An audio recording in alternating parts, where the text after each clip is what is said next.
Hey guys, my name is Grace Montgomery, for those who don't know. And currently it is raining, and I'm actually about to head into the public library. And I made two new videos for today, so definitely go check those out. And the reason behind those actually, I don't know. I know there are many of you guys who have experienced this.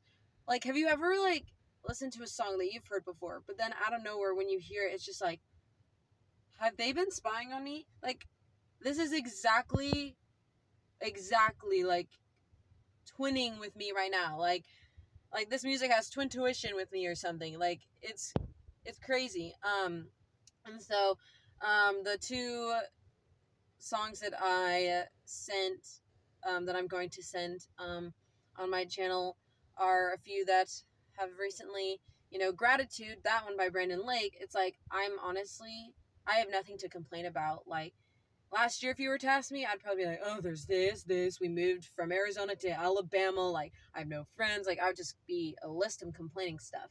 But now, like, I can't complain. Like, even if I have a lot of siblings and I just don't have any peace and quiet, and I'm not like everyone else, on YouTube, or I'm not a famous singer songwriter yet, or I'm not married yet, or all these things, but God has a plan for it. And I want to encourage you with that. That someone at church in Desert Springs, in Arizona, shout out Karen Dirksen, shout out to you. She said this to me, and I've not been able to forget it for some reason. And she said, God does not throw us into the fire for no reason. And that's powerful to me. Like, we all know that, but in times of heartache, it's like, wow, like, God, you just wanted to see me fail, didn't you? And I've felt that before. But honestly, guys, like, he doesn't. And I have also heard the analogy, like, we are God's sheep and he is our shepherd, and he doesn't want anything bad to happen to us. And you know he wants us to be full-heartedly trusting him, and if we do that, like, we'll know why we're thrown in the fire, or we'll know certain things, or we'll be able to be at peace, when if we weren't trusting God, we'd be completely apart. And so I just am really happy. So there's that. I'm very thankful. It's January, I think that's crazy. And I just honestly am just amazed right now. And I'm pretty sure today's January 6th, because this Wednesday I have an appointment, and that's January 8th. So if you do the math, it is January 6th, guys. So it's crazy. It's been 6 days of the new year. And trying to keep in all my resolutions. I've been reading that Luke chapter 1.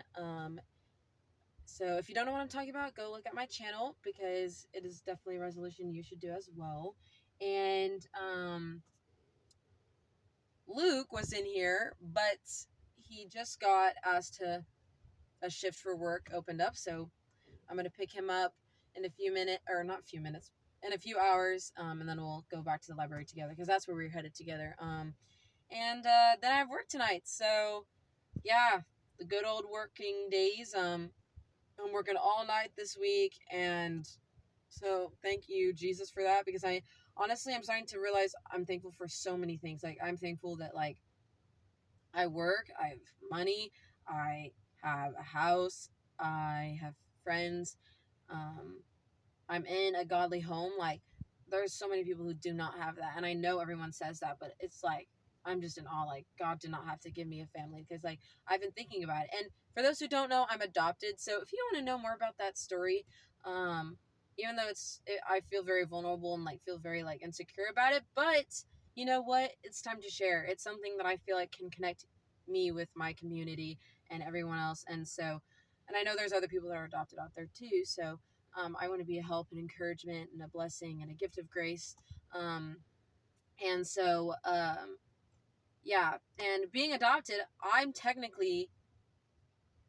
would be the only child if I wasn't adopted. And thinking about that, I love being around people. Like, I don't mind being by myself, but, like, after a few days, it kind of hits. I'm like, oh, it's too silent. And so God really knew what he was doing. I mean, duh. That he got me into a big family. And then the second song is called Glad You're Settling. It's not a Christian song, but I recently have just felt like it's connecting a lot with what I'm feeling in a love relationship, you know. There's this guy that I'll try to shorten this story, but apparently we moved from Arizona to Alabama, if you did not know. And I was like, oh my goodness, like, God, if God knows, he knows that I want to get married young and have kids young. And that's like a fleshly desire of mine. Like, it's very selfish. Like, I want that. But I don't know what God has. And so with that in mind, I was like, it has to happen. And the only way that it could happen at that moment, because I didn't have a job because we just moved. So I was like, it has to be from church. Well, the first guy to like shake my hand, I was like, oh, he's the one. He's the one. And I'm just like, now looking back, I laugh because I'm like, that is so stupid. I was just thinking it was going to be right then and there. Little did I know, it was actually someone who I briefly talked to and actually shared vulnerable information about. And that he would actually be the one. And so, you know, with that, I think he asked, like, so what made you move to Alabama? And I was like, oh, well, my family's a military family. And I even told him that I was adopted along with all my other siblings. And he was just like very like understanding about it. Apparently his family was also in the military, retired, and I did not know that. So then when I heard that, I honestly, it just kind of like, guys, I was blind, honestly. Like I did not, all those clues that were given to me, I was like, okay, whatever. Like God was giving me some big clues. I just did not see it. And so fast forward, um, I was like, oh my goodness, I love the guy who shook my hands with me. Like, he's so godly, blah, blah, blah. And y'all, have patience and you need to trust God because he knows what he's doing. And I actually wrote a song about this. If you want to know more about that, just put it in the comments. But it's a song I wrote called Big Picture because God sees the big picture and we see the little picture. You know, like imagine seeing a picture frame and there's only a tiny piece, like you take a tiny piece off the picture frame. That's what we see. So it's like, what? How could this be a part of anything? How could this do anything good? Like, it's just one thing. Like, what? But God sees the overall. And so you need to trust God because he knows. And so with that being said, like, I wasn't doing that. I was just like, it's all about me. Like, I want to get married young. Like, it has to happen here in Alabama because we're not moving anywhere else. Like, I had such high standards. And then we ended up going to this like cabin, or not well, I guess it was one of the girls, Ellie. She her family owns a cabin, and so she invited us over and we had pizza and stuff, and we're just sharing stuff, and I was being very vulnerable, guys. Like, I was telling about my whole adoption story. I was talking about like how selfish I thought I like my past, how I would rebel and all that stuff. And technically I was doing that then. I just did not see it. I mean, it wasn't as much, but I was technically not trusting God, even though I was saying all that stuff. And Jacob was sitting on the same couch as me. That's his name. Yep. Jacob. You heard it, guys. So anyone who doesn't know, who's watching this from church, surprise. Yep, it's Jacob. I don't know. I'm not going to say the last name because that will really, really tell you. But we'll see. I'll maybe share more information once it's finalized or once a few months pass by and we figure things out together. But I definitely just wanted to share this story because maybe you can relate, and I want you to know that if you're like me and feel like God's giving you the desire to get married and not be single and you're like not married yet, don't lose hope. God has a plan. And even if you don't ever get married, as hard as that is, like, trust in him. And so ironically, like, that's like I need to remind myself that, because what if Jacob really isn't the one? But it feels like that, you know? So anyways, fast forward, we're at the cabin and he's sitting at the same couch as me, and we're eating across the table from each other, not really realizing, like, we're both looking into each other's eyes, which I like, and I wasn't realizing it until Levi, our young adults leader, was like and we're like, oh, we're staring at each other. That's awkward. I don't know why. Like, I don't know. It was crazy. And so we just talked and we're very telling each other very vulnerable stuff, like we all were. and it was just a very open space. Like I felt very like, I was like, wow, this is a good church for us. And then more time, we ended up going to this Mexican restaurant for young adults. I don't know why, but our church loves going to Mexican restaurants. Like, I don't know. And so we went to Las Casitas, and that's where Jacob asked for my number. It was funny because we came into the restaurant and we are like, where's Jacob? And I was like, I beat him. Like, I was already starting to be flirtatious. And sure enough, he was inside, already saved a table for us, and I sat next to him, guys. I know, I made the move. And he was like watching videos that I've seen. I was like, whoa, that's funny. Like, wow, we have the same taste, okay? And he's like flirting, making jokes about me, and like I could tell he was flirting. And so then he asked for my number. I was like I went in the car with Luke, and I was like, bro, he just asked for my number, and I was like, I was geeking out. And then fast forward, I was like, okay, like, why did you ask for my number? Blah blah. Like, I forgot how the conversation came about, but like, I don't know. I think he's like, he doesn't know, like he loves joking around with me and stuff, but he doesn't know about beyond that. And I was like, then why did you even ask for my number? Like, bro, what? So then I made a very smart decision, and I was like, you know what? I need to let him know what I'm feeling right now. Because in other relationships, I have been like, okay, like this has to be, like I would not be like, this is how it's supposed to be, and I would just kind of like just go with the flow because I just want to get married. And I'd be like, I really want those, like this guy's the one, and it wouldn't work out, and I'd blame God, and then later on be like, huh, thanks God for doing that. I'm glad you saved me from that relationship.